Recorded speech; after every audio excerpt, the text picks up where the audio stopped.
Bonjour à tous, j'espère que vous allez bien. Aujourd'hui on se retrouve dans une vidéo test de moule de chez Wepam. Il s'agit de ce moule-ci. Je ne suis pas rémunérée pour en parler, cependant Wepam sait que je vais faire une vidéo. Il va probablement la voir, enfin j'espère. Pour la petite anecdote, en fait, j'ai commandé ce moule sur Amazon et quand je l'ai reçu, j'ai été surprise du fait que, comme vous pouvez le voir, c'est vraiment tout petit. J'en ai fait une story sur mon compte Instagram, Wepam m'a répondu, je leur ai proposé de faire une vidéo totalement gratuitement sur le moule et ils ont accepté. Voilà, maintenant que vous savez tout, je vous laisse avec la suite et je vous souhaite bon visionnage. Donc je vais commencer par tester le gâteau que je comptais faire, donc celui-ci. Je prends un peu de pâte que j'utilise pour faire mes gâteaux.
Maintenant, on va tester le petit nounours et le pain d'épices. Commencer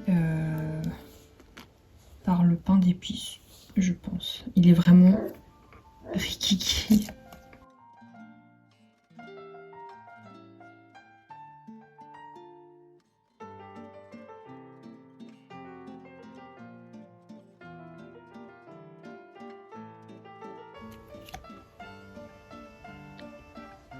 J'ai rien à dire, hein. Il est vraiment tout petit.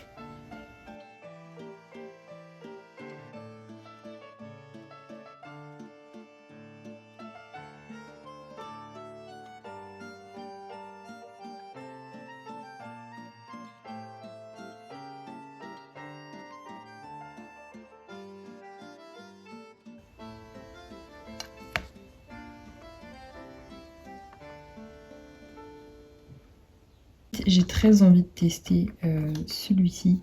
J'ai hâte de voir ce que ça va donner.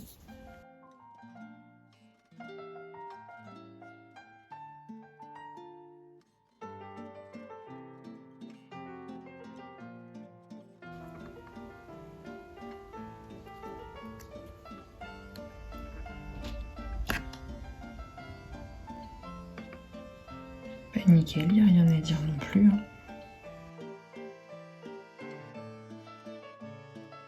Voilà, la vidéo est désormais terminée. Alors pour mon avis, on va commencer par les points négatifs. La matière du moule, c'est un moule qui prend beaucoup les poussières, vous avez pu le voir dans la vidéo d'ailleurs. Ça y est, avant de l'utiliser, faites bien vos poussières, lavez-vous bien les mains, vos outils, tout. C'est aussi un moule qui... Alors c'est un point positif et négatif, c'est qu'il est extrêmement mou.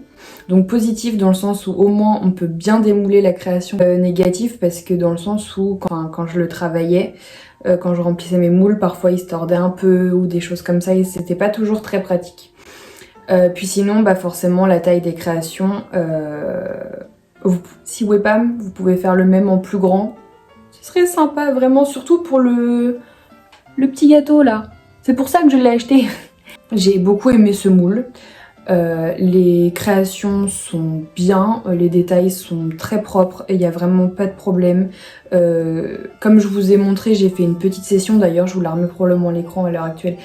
J'ai fait une petite session que j'ai pas filmée parce qu'au final c'est juste mettre de la pâte dans un moule avec les fameux petits gâteaux. J'ai aussi fait une création que vous voyez à l'écran où j'ai intégré ce petit gâteau là, donc on peut s'en servir, on peut l'intégrer à des créations. J'ai fait le cupcake aussi. Enfin voilà, on peut s'en servir. Et franchement, bah là du coup c'était plus sur le thème de Noël. Petites étoiles, tout ça, le sucre d'orge que j'ai pas testé. Tout simplement parce que c'est des créations que je fais à la main. C'est un moule de bonne qualité. Je l'ai pas payé très très cher. Le seul gros point négatif, ce serait bah, sa taille, qui est vraiment, vous le voyez, tout petit. J'ai également testé, j'ai utilisé leur chantilly aussi, je voulais vous en parler un peu. Alors, c'est pas mes premières impressions puisque je l'utilise depuis un moment, mais la chantilly de chez Wepam, pareil, le rapport qualité-prix est très bon. Pour avoir testé celle-ci et celle de la petite épicerie, je préfère celle de chez Wepam. Après, la mienne de chez la petite épicerie pardon, est arrivée défectueuse, donc il faudrait que je relaisse une chance à la petite épicerie. Mais en tout cas, la chantilly de chez Wepam est vraiment bien, j'ai rien à dire dessus.